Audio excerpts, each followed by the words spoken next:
አንተ የአትክልት ስፍራ ነህ። በየቀኑ በዛ በአትክልት ስፍራ ሐሳቦችን እየዘራ ትውላለህ።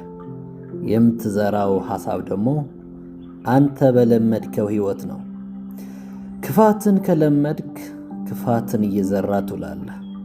መልካምም ከለመድክ መልካም ነገር እየዘራ ትውላለህ። መማረርም ከለመድክ መማረርም እየዘራ ትውላለህ።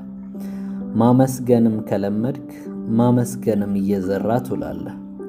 ውጤታችን ደግሞ የዘራነው እናጭዳለን ማለት ነው። ስለዚህ ሕይወታችን ለመቀየር ልምዶቻችን መቀየር አለብን። ልምዳችን ወደ ትክክለኛ መንገድ መቀየር ከቻልን በውስጥ ሕሊናችን የምንዘራው ሐሳቦች ትክክለኛ ይሆናሉ።